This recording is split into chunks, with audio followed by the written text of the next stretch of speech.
മുഖ്യമന്ത്രിയുടെ മകളും പൊതുമരാമത്ത് മന്ത്രിയുടെ ഭാര്യയുമായ വീണ വിജയന്റെ കമ്പനി എക്സാലോജിക്കിനെതിരെ കേന്ദ്ര അന്വേഷണം പ്രഖ്യാപിച്ചതിന് പിന്നാലെ കൂടുതൽ ആരോപണങ്ങളുമായി കോൺഗ്രസ് നേതാവും Mathew Kuzhalnadan MLA. Registrar of companies നടത്തുന്ന അന്വേഷണവുമായി ബന്ധപ്പെട്ട് CPM സംസ്ഥാന സെക്രട്ടേറിയറ്റിന്റെ നിലപാട് അറിയണമെന്നും കുഴൽനാടൻ ആവശ്യപ്പെട്ടു. മന്ത്രി റിയാസ് ഇപ്പോഴും ഇതിലൊന്നും അസ്വാഭാവികതയില്ലെന്നാണോ വാദിക്കുന്നതെന്നും മാത്യു കുഴൽനാടൻ ചോദിച്ചു.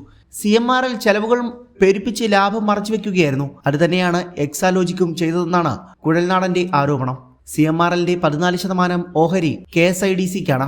ലാഭത്തിന്റെ വിഹിതവും വ്യവസായ വികസന കോർപ്പറേഷന് അവകാശപ്പെട്ടതാണ്. എന്നാൽ CMRL കോടിക്കണക്കിന് രൂപയുടെ ഇടപാടുകൾ മറച്ചുവെച്ചു. പണം വഴിമാറ്റി കീശയിലാക്കുകയാണ് ചെയ്തതെന്നും മാത്യു കുഴൽനാടൻ പറയുന്നു. ഈ കാര്യങ്ങൾക്കെല്ലാം KSIDC കൂട്ടുനിന്നുവെന്ന് സംശയിക്കേണ്ടിയിരിക്കുന്നു.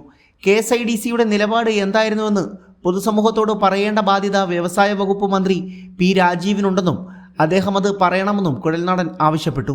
നേരത്തെയും വീണ വിജയനും അവരുടെ കമ്പനിക്കുമെതിരെ ഗുരുതര ആരോപണങ്ങൾ ഉയർത്തിയ ആളായിരുന്നു മാത്യു കുഴൽനാടൻ. എക്സാലോജിക്ക് നിരവധി കമ്പനികളിൽ നിന്ന് പണം വാങ്ങിയിട്ടുണ്ട്. സേവനം നൽകാതെയാണ് പണം കൈപ്പറ്റിയത്.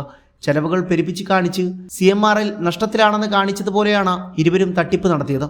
നിയമവ്യവസ്ഥയ്ക്ക് ഉള്ളിൽ നിന്ന് എല്ലാ പോരാട്ടവും നടത്തുമെന്നും മാത്യു കുഴൽനാടൻ അറിയിച്ചു. അതേസമയം വീണ വിജയന്റെ കമ്പനിക്കെതിരെ കേന്ദ്ര സർക്കാർ അന്വേഷണം പ്രഖ്യാപിച്ചിട്ടുണ്ട്.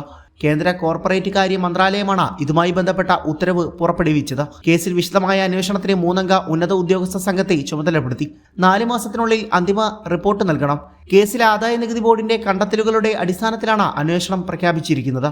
സംഭവത്തിൽ പൊതുമേഖലാ സ്ഥാപനമായ വ്യവസായ വികസന കോർപ്പറേഷനെതിരെയും കരിമണൽ കമ്പനിയായ CMRLനെതിരെയും അന്വേഷണം നടത്തുമെന്ന് അറിയിച്ചിട്ടുണ്ട്.